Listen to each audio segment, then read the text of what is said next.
CNSP Entrevista. Mais uma vez, temos a alegria e a oportunidade de receber o nosso querido companheiro Paulo Sebastião Gonçalves Olímpio, que é o nosso querido Paulinho do Rio Grande do Sul, nosso vice-presidente da primeira região, que envolve o Rio Grande do Sul e Santa Catarina. E também sempre colocamos ele como presidente atuante da Associação dos Servidores da Justiça do Rio Grande do Sul. Então, Paulinho, mais uma vez, recebemos com muita alegria e sabemos, em outra oportunidade, falamos do seu trabalho maravilhoso aí no Rio Grande do Sul. E hoje queria entrar em assuntos específicos do servidor público. Primeiro, as suas considerações iniciais, Paulinho. Presidente, mais uma vez, uma grande satisfação estarmos aqui no programa da CNSP, né? E, como sempre, registrar o excelente trabalho que a nossa confederação vem fazendo, né? Espero que nunca perca esse pique. Já isso é que vai ser difícil, porque com a presidência que tem, não estou puxando, né? Não estou bajulando, mas é verdade, tem que ser dito. As pessoas têm que saber. As coisas funcionam porque tem alguém empurrando, e o presidente está empurrando. Então, fica o nosso cumprimento, presidente. Obrigado, muito obrigado, Paulinho. Eu queria lhe perguntar o que você acha do que foi definido de congelamento do salário do servidor público. Como você vê essa atitude do nosso Congresso? Acho que foi um erro. Acho que, lamentavelmente, o governo ele entrou o nosso Congresso num campo extremamente tecnocrático só. Vai fazer tabelas, vai fazer cálculos disso, cálculos daquilo, e esqueceu o fator humano. A vida continua, a vida precisa ter o seu ritmo normal, os servidores precisam, eu não estou nem dizendo que eles, né, tenham que ter reajustes absurdos, como se diz por aí, convenientemente, né? Nós honramos a luta sindical, e especialmente do setor privado, e aí nós reconhecemos, por exemplo, que os sindicatos bancários têm um bom trabalho, os sindicatos sapateiros têm um bom trabalho, o pessoal da indústria tem um bom trabalho. E aí o que eles conseguem com esse trabalho das entidades dessas áreas? Por exemplo, database, para poder fazer a discussão das necessidades do setor operário que eles representam. Né? Então, uma vez por ano tem um ajuste para equilibrar o jogo. Né? O serviço público não tem reajuste anual. Nós sonhamos e colocamos na Constituição em 88 a revisão anual dos salários, processo da Constituinte, feito pelas entidades, explicando para os deputados da época, tentando transpor esse exemplo de justiça do setor privado para o setor público. E cidadão, veja bem, pensa comigo, por que existe inflação? Porque o preço subiu. O preço subiu, a vida ficou mais cara. Ora, se a vida ficou mais cara, gerou mais imposto. Se gerou mais imposto, gerou mais receita para o ente público. Se gerou essa receita, o seu funcionário está legitimado a receber também uma reposição, porque ele compra as coisas com o mesmo preço mais alto que os outros compram. Então não é justo o tratamento dispensado ao servidor público. Eu não estou nem falando aqui em excesso, estou falando assim o mínimo, a inflação do período que qualquer um recebe de ano em ano. O preço já considera isso. O mercado gira desse jeito. Se vai dar o reajuste dos funcionários no mês que vem, ele já vai alimentando o preço do produto para se compor. Não sai do lucro, sai do custo. Né? Então, eu penso que é um erro fazer isso. O congelamento aproveitou uma situação de pandemia, né? E empurrou até o fim do ano que vem, 1 ano e meio de congelamento. Aí podemos dizer assim, tá, mas o que tem? Pode aguentar 1 ano e meio é pouco. Sabe, mas que aguentar 1 ano e meio é pouco? Mas tem que pensar o seguinte, isso já vem de trás. Tem setores que não tem nada, 1 ano, 2, 3, 4, 5. Então vai ficar, esse que tem 5 anos sem nada de reposição, vai ficar com mais e meio, é 6,5. Vai defasando. E isso faz com que o setor público não se torne atrativo, e aí as pessoas procurem outras alternativas. Se estudarem, tiver condições de estudar, se aperfeiçoarem, fazer cursos técnicos ou faculdades, vão ir para outras áreas. E aí o que vai sobrar para o serviço público? Né? Aquilo que termina não sendo assim, um serviço sem qualidade. Então o congelamento, na nossa condição, nós fizemos, foi um erro. Mas, aqui no Rio Grande do Sul, aqui no Poder Judiciário do Rio Grande do Sul, que eu sou egresso do Poder Judiciário, a minha associação é a Associação dos Servidores da Justiça, né, tem 76 anos, nós estamos agora numa discussão com o Tribunal de Justiça, depois de 30 anos de vai e volta, vai ter, não vai ter, vai ter, não vai ter, agora estamos tendo de novo uma discussão sobre plano de carreira para os funcionários. Plano de carreira parece uma coisa assim que vai salvar a vida, né? Não vai, é só para organizar. E além de organizar os funcionários pelo seu tempo de trabalho, a sua valorização pela qualidade do serviço que ele preste, né? E incentivo, inclusive, para melhorar, tudo isso funciona assim. Né? Isso vai ser uma meia sola, como se diz aqui no Rio Grande. É meia sola. Por quê? Porque está congelado. Como é que vai fazer plano de carreira no período de congelamento legal, oficial de congelamento? Acabou. Depois de 30 anos esperando, vai começar a discutir, um mês depois entra a lei que para tudo. Então, isso está desestimulando as pessoas, tá? E nós achamos que o congelamento não vai resolver o problema. Até porque, né, a gente sabe, tem setores que não são congelados. Só uma parte vai ser congelada. Isso não é justo também não é justo. Né? Então, assim, presidente, na primeira análise, o congelamento nós achamos que foi um erro político, né? Mas a gente sabe que isso vem orquestrado ali pela parte econômica do governo, de alguém que não gosta de funcionário público, né? Não estava conseguindo passar essa proposta, ela nasceu de outro jeito, muda para cá, volta de novo. Agora está aí, estamos com um problema sério. Vamos ver onde vai levar esse problema. Você coloca bem, porque na Constituição de 88, artigo 37, inciso 10, está muito claro, né? E nós até, agora recentemente, Paulinho, o nosso diretor jurídico, Júlio Bonafonte, está entrando no Supremo Tribunal Federal, levantando esse problema novamente. Ou seja, não é possível a gente desconsiderar e não colocar dentro do que é necessário a Constituição. Eu quero lembrar que lá na nossa emenda 41, de tão péssima memória, foi reduzido o salário. Fomos reduzidos o salário na emenda 41, e eu estive lá em Brasília conversando com os ministros do Supremo Tribunal Federal, que achavam que nós tínhamos absoluta razão, que isso não poderia acontecer, e depois decidiram que estava tudo ok, e rasgaram a Constituição naquela oportunidade. Agora, além disso, nem sequer a inflação nós temos conseguido. Aqui em São Paulo, já há muitos anos, por incrível que pareça, a Prefeitura de São Paulo, no tempo a questão de 5 anos atrás, colocou um reajuste de 0,1%. 0,1%, que é um assinte, né? Uma coisa que não dá para você conseguir entender.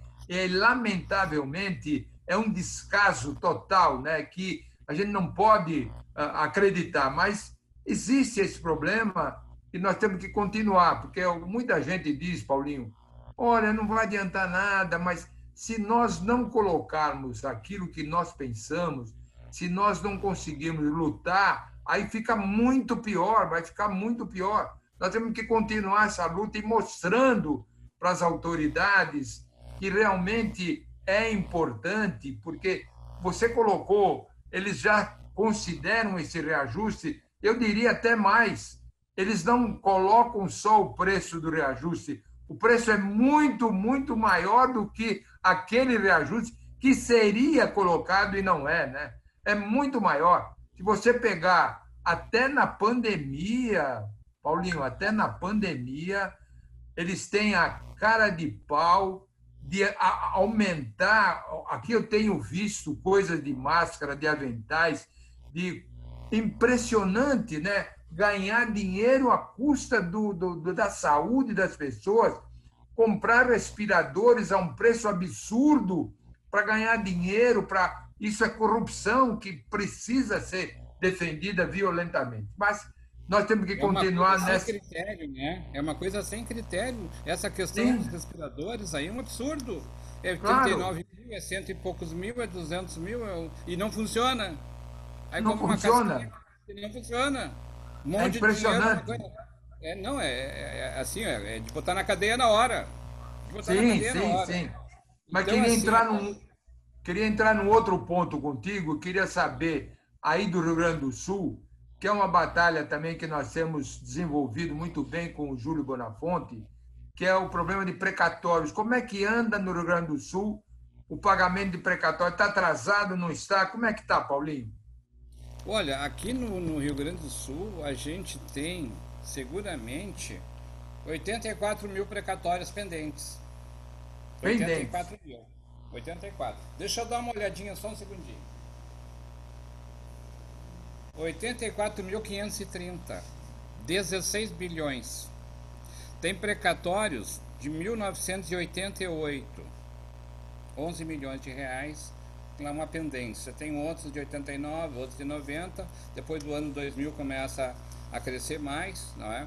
E a gente sabe que a maior parte dessas questões são de natureza alimentar, porque decorrem de pagamentos mal feitos ao servidor. Né? O Estado ele tem este problema, infelizmente, de não pagar adequadamente. Cria lei, não executa adequadamente. E aí depois gera, portanto, passivos, que ele não quer pagar, que ele vai empurrando. Né? Ele faz uma bola de neve, o governo faz uma bola de neve. Em 95, nós tivemos um reajuste aqui parcelado em 3 vezes. Tipo assim, 11% mais 11 mais 11. O governo pagou a primeira parcela de 11. Quando foi pagar as outras, 2 resolveu não pagar mais. Alegou dificuldades, a limitação em função da antiga lei Rita Camata, né, dos 60%, aquelas questões todas, não pagou.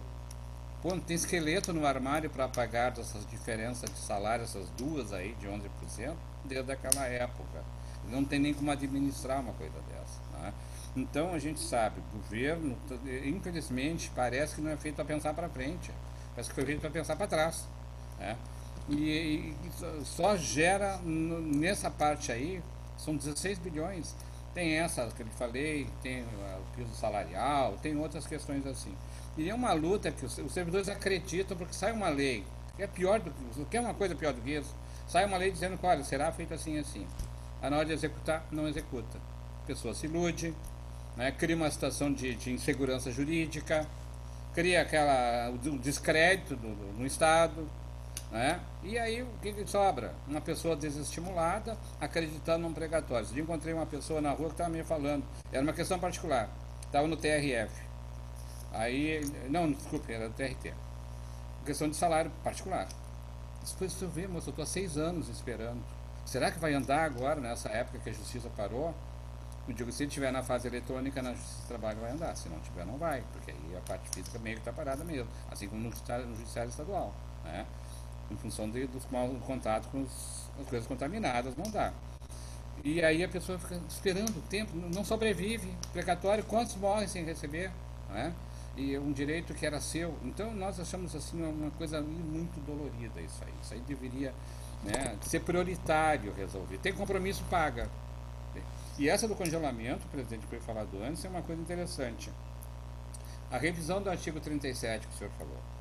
A gente, tá lá na Constituição, tem que ser cumprido uma vez no ano, tem que fazer. Não fazem. O que vai fazer? Faz uma ação na Justiça, vai para o Supremo. Sim. Aí o que deu lá no Supremo? Não. É uma ação direta de constitucionalidade por omissão, para considerar o governo omisso. Tá, e aí considerou omisso, o que acontece? Não, vai para a parede, porque não tem cogência, né? É só o governador omisso, porque ele não cumpriu o que tinha que cumprir. Ponto. E agora ficou pior ainda, porque já teve uma decisão que eu vi, e por isso eu acho importante esse trabalho aí legislativo, enfim, que está sendo feito, né? Que paga se puder. Aí o que essa prefeitura lá fez? 0,1, né? Fernando Henrique tinha feito lá nos anos 90, 0,1 também, para cumprir o preceito constitucional de dar alguma coisa como revisão. Então, ele deu um valor 0,1. Aqui no Sul já tivemos isso também, acho que 0, eu acho que 1% numa inflação bem mais alta. Né? Fica descompensado uma coisa da outra. É só para cumprir uma regra jurídica e ponto. Então, não, eu fiz o que eu podia, pronto. Né? Mas não é assim. A necessidade das pessoas que dependem daquilo não pode partir de eu fiz da parte que eu podia. Tem que ter solução. O governo tem que achar a solução e atender os funcionários. Não pode deixar de cumprir. Porque aí ele passa essa imagem errada de que é possível cumprir sem ônus nenhum. Dá um sinal errado para a sociedade. Troca o sinal. Né? Claro, Então, claro, assim, claro. Congelamento, né, nos gerou isto. E aqui, como eu tinha falado anteriormente, discutindo o plano de carreira, que agora barrou por congelamento também. Outra expectativa frustrada para os funcionários. Né? Vai fazer. Presidente, a comissão está andando, a comissão do plano de carreira está andando. Mas vai ser uma coisa muito complicada achar uma solução ali agora. Né? Coisas muito interessantes. Por exemplo, eu me lembrei há pouco agora, falando em comida, de uma outra coisa. A comissão do assédio moral. Isso é uma coisa que o assédio moral é uma coisa muito importante. Nós estamos trabalhando agora nessa etapa, ela foi restaurada dentro do Tribunal de Justiça, a associação a SJ faz parte, o sindicato também faz, né? A Associação dos Magistrados também faz parte. Era uma comissão que estava andando, parou, voltou nessa administração agora, a uma orientação do CNJ, né, que controla o Poder Judiciário, o funcionamento administrativo, que você deve ter essa comissão também para prevenir os litígios internos. E, além disso, atuar preventivamente ao aparecimento de doenças nos servidores em função do desgaste que um assédio moral causa. Ainda mais num sistema como o Poder Judiciário, que ele é hierarquizado, né? É quase um andamento militar. Tem mas o outro tem uma escada de comando. E tem aquilo, cumpre porque é a ordem, se não cumprir, vai sofrer um processo porque não cumpriu. E esse processo é mais direto do que aquele do outro servidor público, por exemplo, que trabalha numa Secretaria de Estado, que não tem essa mesma rapidez que tem dentro do Poder Judiciário, porque é ali onde os processos nascem e terminam. Né? Então, presidente, é muito pesado quando há uma situação de litígio entre um funcionário, entre eles, entre os colegas, entre si, porque o assédio pode ser na horizontal, né? O assédio moral pode ser também na vertical. Pode ser na vertical. O chefe pressionando o funcionário ou o funcionário pressionando o chefe. É mais difícil, mas existe também. Isso também é uma situação que existe, é o mobbing que me chama, né? Então a gente tem que ver. São coisas que estão no cotidiano da gente. Imagina numa época de pandemia, como agora, né? Umas situações de relacionamento interno em choque por questões de assédio moral. Né? Temos o assédio sexual, que é uma das formas de assédio moral, é uma das, né? Tem a perseguição interna, tem a exigência de um esforço maior para o funcionário do que aquilo que ele tem capacidade para fazer, e aí eu só vou cobrar dele mais e mais, tendo coisas mais pesadas para ele fazer, né? E eu estou assediando o funcionário. Então, assim, o serviço público tem essas peculiaridades. Felizmente, as administrações mais modernas, elas estão preocupadas com isso. Porque também não adianta deixar acontecer, não é comigo, não vou resolver, e aí o que acontece? Mais licenças médicas, mais pessoas doentes, menos trabalho, menos retorno para a sociedade. É um ciclo. Então a gente tem que cuidar de todos esses aspectos e as entidades têm que estar atentas. Né? No serviço privado já está indo muita coisa para a Justiça do Trabalho em termos de assédio moral e gerando ações de indenização, inclusive também, pelo desgaste causado. Então a gente tem tudo isso aí, presidente. E aqui a gente, como a SJ, está felizmente conseguindo se situar e trabalhar nessas áreas todas. Bom, eu queria lhe perguntar, Paulinho, que a Confederação tem participado junto com confederações, federações, 148 entidades subscreveram um projeto sobre interromper por 4 meses os pagamentos de consignações. Servidor público que realmente tem um problema sério nesse momento de pandemia, tem principalmente os aposentados e pensionistas, então não vai deixar de pagar, mas seria postergado para o final o pagamento que é descontado até 30% do seu salário. E nós já conseguimos aprovação dentro do Senado. Então, gostaria que, não sei como é que você vê isso, mas dentro dos deputados, que agora está na Câmara, para aprovação, para discussão desse projeto, e quem sabe você, com essa atividade muito bem feita aí por parte da associação, possa contatar com os deputados do Rio Grande do Sul para tentar mostrar uma possibilidade de aprovação sem alteração daquilo que o Senado já aprovou. Presidente, estamos convocados para essa missão. Estamos convocados. Muito bom. Queria dizer o seguinte: aqui no Rio Grande do Sul, há 3 meses atrás, começou também um movimento, um trabalho local para o banco local, para as atividades locais, no sentido de se obter um projeto de lei que autorizasse os bancos, né, a abrirem mão e a própria Secretaria da Fazenda atuar nessa parte aí, de forma a postergar esses pagamentos exatamente no momento de dificuldade que está passando a sociedade, mas o Rio Grande do Sul com um agravante ainda, né, pelo menos há uns 50 meses, os servidores do Executivo estão com pagamento parcelado. Então, o salário não fecha no dia 30 ali para pagar, 31, dia 1º. Está indo para o dia 2, 3, 10, 15, 28. Está emendando um no outro, dependendo do modelo que a Secretaria da Fazenda adota para resolver. Né? Então, o que acontece? Isso prejudica também com a falta de dinheiro para as pessoas neste momento. E é sabido que quando há uma crise como essa, né, as pessoas adoecem até pelo estressamento, precisam se alimentar, né, e tem dificuldades. Então, seria assim aquela pausa e jogar lá para o fim, não deixaria de pagar, não é para ser caloteiro, é só para poder dar aquele vazio. Então foi feito um trabalho muito forte aqui, até liderado pelo nosso sindicato local, não é, no judiciário, uma das grandes lideranças nisso aí, junto com outros colegas. Nós apoiamos, obviamente, como associação. E esse trabalho gerou um projeto de lei feito pelo deputado Jefferson aqui, Jefferson Fernandes. E ele foi para a CCJ e aí dali não passou, porque a dificuldade estava em uma lei local, estadual, né, organizar uma matéria de canal de desconto, de empréstimo bancário, essas coisas assim, que seria de política da União. Né? A União é que estabelece a política de créditos e coisa e tal, isso e aquilo. Então foi esse o argumento, né? E também que a iniciativa deveria ser do governador e não do deputado e tal. Estudaram bastante, mas não avançou. Né? Então, nós estávamos acompanhando a Látria, que tinha alguns projetos nacionais, né? E eu só não tinha o número deste, talvez até era aquele que a gente também estava acompanhando, pode ser exatamente o mesmo, né? E que tem o nosso apoio aqui como associação. Nós vamos levar isto para a reunião da segunda-feira agora, da União Gaúcha, que nos reunimos. Presidente, o senhor sabe de uma coisa? A União Gaúcha, em defesa da Previdência, eu tenho que render minha homenagem para essas entidades. Você sabe qual é o esporte preferido desse pessoal? Toda segunda-feira,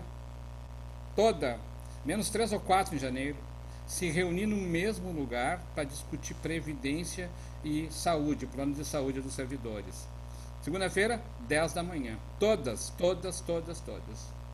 Só escapa o carnaval. E aquelas primeiras 3 semanas do mês de janeiro lá, que para tudo em volta, tem que parar também. Se não estava lá. E já aconteceu da gente fazer participação em convocação extraordinária e aí ficar em plantão também trabalhando naquela segunda-feira lá acompanhando os projetos.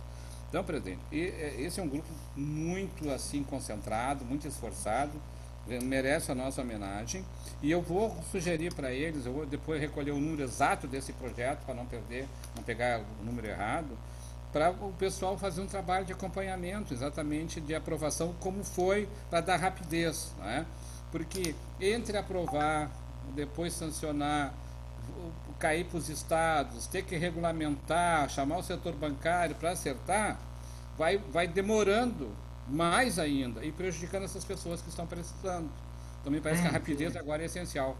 Rapidez é essencial, né? Então Perfeito, vamos falar. perfeito.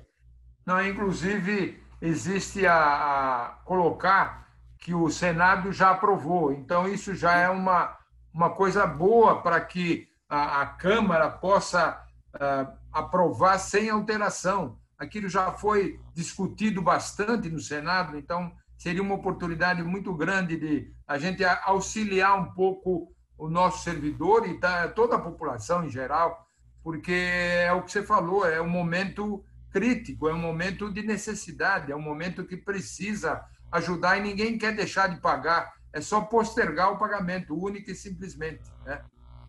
E aqui ainda nós temos uma peculiaridade, como eu falei, além desse pagamento dos servidores, ele naturalmente agora está parcelado, né? Nós temos a pandemia, está atrasada essa nossa pandemia.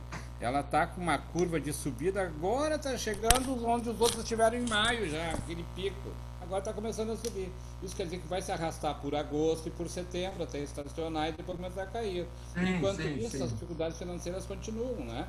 E aí Claro. eu lembro, se eu não estou equivocado, que esse projeto de lei ele atendia também não só os servidores públicos que são consignados, mas também os particulares, o pessoal do INSS também. Me parece que esse projeto pega também esse setor, não pega?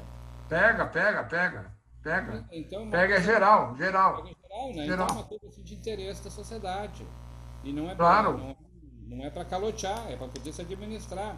O setor Não, bancário só isso. deu 1 trilhão e Perfeito. 800 milhões agora, nessa época de pandemia, para se estabilizar.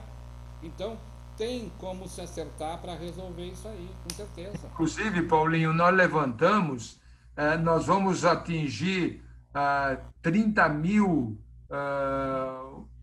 não sei o número que foi exatamente colocado, muitas famílias vão ser beneficiadas e poderia entrar na economia, que é outro ponto que você levantou, que o que é mais importante, o problema da saúde, claro que é a saúde, mas não podemos deixar de verificar a economia, porque tem o desemprego, tem o problema de girar essa economia, e isso entraria no mercado mais de 100 bilhões de reais, o Paulo, mais de 100 bilhões de Olha reais, só, o que olha só. avançaria muito nesse giro econômico, né, do país. Então vamos tentar conseguir essa aprovação, que seria um grande ganho não só para os servidores, mas para a população em geral. Vamos nessa aí. Precisamos trabalhar Ok, essa então, questão. Paulinho, muito obrigado mais uma vez por essa participação. Espero que você continue nessa batalha, continue dando que você é um exemplo de servidor público, é um exemplo de luta, é um exemplo de dedicação que nós respeitamos demais e queremos que você continue junto com a nossa confederação para mostrar esse valor importante do servidor. Infelizmente, neste ano, talvez não, já decidimos não realizar o seminário, infelizmente, devido a tudo que está acontecendo, mas já estamos reprogramando para o ano que vem, para a gente se encontrar novamente e debater os problemas importantes, principalmente, Paulinho, comunicação. Acho que esse é o momento que mostrou para cada um de nós, servidores, e para cada um dos nós, dirigentes, que a comunicação é importante. E eu acho que nós já temos muita comunicação entre nós. Já dissemos naquela reunião de diretoria, temos que bater nessa tecla que cada um de nós tem que atingir o povo, tem que mostrar para o povo o verdadeiro valor do servidor público, que está sendo muito elogiado nesse momento. Médicos, enfermeiros, policiais, todo o pessoal de rua, que é o pessoal de frente de batalha, mas isso mostra que sempre é o trabalho do servidor e nós temos que mostrar para a população. Então, nós temos essa missão daqui para frente de conseguir mostrar para o povo o nosso verdadeiro valor. Com as suas considerações finais, Paulinho. Tá certo, presidente. Muito obrigado pela oportunidade, né? As pessoas que nos ouvem também. A gente está preocupado, como todos, né? Mas nós vamos sair dessa situação, com Se certeza, Deus quiser. e vamos lutar pelo serviço público, como sempre fizemos. Nós achamos que não tem outro caminho, que ficou provado no Estado, eles têm que ter os seus funcionários para, quando fatores externos como esse aconteceram, onde tudo pifa, a estrutura do Estado tem que estar à disposição, funcionando perfeitamente. E os servidores cumprindo a sua missão. E olha, vou dar esse exemplo que o presidente falou agora, especialmente o pessoal da área da saúde. Né? Veja bem, eles não têm opção, eles não podem deixar de ir ao trabalho. Eu não vou, eu me assustei com isso aí. Eles são humanos também. Vamos começar por aqui, ó. Servido médico, enfermeiro, técnico de enfermagem, especialista, são seres humanos, eles têm medo, têm direito de ter medo. Aliás, se não tem medo, a pessoa não é normal. Está no outro patamar Claro, já. A pessoa normal tem claro. medo. Né? Então é natural que o médico tenha medo, mas ele não recua, ele vai lá e cumpre a sua parte. Ele é um servidor público. Então, presidente, por isso que eu digo, nossa homenagem ao serviço público, cada um na sua. Tem essa área do médico, tem a área do policial, não é? A área do professor, que fica formando gerações, que não pode ser esquecida. É? O pessoal que cuida dos presídios, nós no judiciário, por exemplo, estamos ali para fazer a composição do meio social, vamos terminar com os litígios, ajustar o que deu errado. Né? Todos nós, cada um tem a sua função. O pessoal que faz leis, ajuda a fazer leis, funcionário que ajuda a fazer leis. Não, na Assembleia, não, isso só conversa. Sim, mas é lugar de conversar. A Assembleia é o lugar de conversar. As coisas todas têm que ser negociadas, conversadas, explicadas e votadas. É o lugar de conversar. Ali não se prega madeirinha, não se pode fazer sapato. Ali é de conversar. Então, eu digo essas coisas simplesinhas, porque as pessoas ficam falando redondamente que tudo está mal. Não está mal, está muito bem. Só precisa também ser mais cuidado pelas pessoas que chegam para ajudar a administrar. Isso sim, escolher bem quem é que você vai votar, para poder escolher bem quem vai fazer uma lei, e uma lei que pense no povo, né? E que não fique pensando em outras coisas, que para não, o programa já está encerrando, convém não dá nem tempo de adentrar nisso aí, né? Mas que precisaria entrar, também precisaria. Presidente, muito obrigado, né? Vou comentar com os nossos colegas da associação, né? A nossa oportunidade está aqui com a nossa CNSP, que eu acompanho desde o nascimento, desde o primeiro momento que tivemos que fazer a primeira folha para nascer a confederação, lá atrás, 90 e pouco. Eu tenho saudade daquele tempo, saudade daquele tempo. Então a gente vai envelhecendo, a gente tem saudade de tudo. Presidente, muito obrigado. Bom trabalho aí. Obrigado, obrigado. Continue assim. Um grande, grande abraço para você e tudo corra bem. Tá? Saúde, saúde. Se cuide, se cuide.